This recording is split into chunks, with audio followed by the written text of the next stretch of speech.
안녕하세요. 이번에 오키나와 여행을 갔다 오며 느낀 점과 소소한 팁 등을 알려드리려고 영상을 제작하게 됐습니다. 오키나와는 일본 본토와는 다르게 기차나 버스 등 교통편이 좀 불편해서 많은 분들이 렌트카를 많이 사용합니다.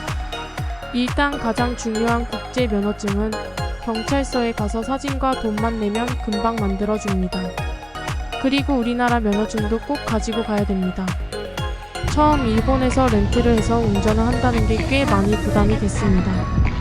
모든 게 반대인 도로와 자동차 운전대 등 이런 상황들, 그리고 교통 신호 체계도 우리나라와는 완전히 달라서 긴장을 많이 했습니다. 일단 렌트카 업체는 한글이 꽤 자연스러운 오키나와 다린이라는 곳으로 공항에서 약 20분 정도 가면 있는 곳입니다. 물론 공항에 셔틀버스가 있어서 그걸 타고 가면 됩니다. 공항에 달인 피켓을 들고 예약 확인하시는 분은 한국분이신지 한국말을 너무 잘하십니다. 참 여기서 한 가지 일본 차는 워낙 종류가 많고 폰과 연결이 안 되는 차도 많아서 저희는 핸폰에 구글 맵으로 내비를 대신했습니다. 차에 충전 케이블도 준비돼 있어서 차에 있는 내비는 전혀 사용을 안 했습니다. 참고로 구글맵 내비 아주 훌륭합니다.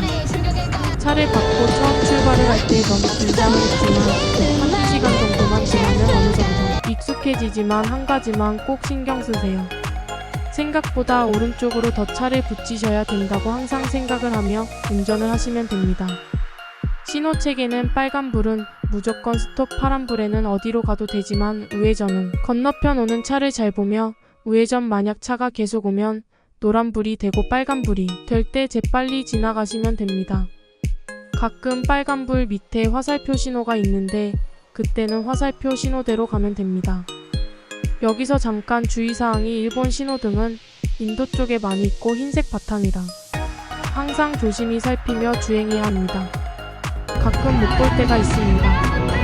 그리고 좌회전 시에 생각보다 크게 돌아야 인도랑 접촉을 하지 않습니다. 오키나와 현지인분들은 넘차를 차분히 운전해서 웬만해서는 경적을 울리지도 않고 속도를 내지도 추월을 하지도 않습니다. 참고로 운전을 하는 3일간 단 한 번도 경적 소리를 듣지 못했습니다. 첫날 이렇게 운전을 해서 아메리칸 빌리지에 있는 호텔까지 무사히 도착했습니다. 크게 안도의 한숨을 쉬고 체크인 후 아메리칸 빌리지를 구경하고 만난 스테이크를 먹으며 첫날을 마무리했습니다. 생각보다 아메리칸 빌리지는 볼 것도 많고 특히 빈티지한 것들이 꽤 많았습니다. 그리고 가장 좋았던 건 운 좋게도 토요일, 일요일 저녁 7시에 하나비 축제 불꽃놀이를 해서 넘넘 멋있는 밤이었습니다. 참 그리고 오키나와에서는 오리온 맥주 티셔츠와 고구마 과자 티셔츠 또는 쇼핑백 등을 누구나 다 입고 들고 다닙니다.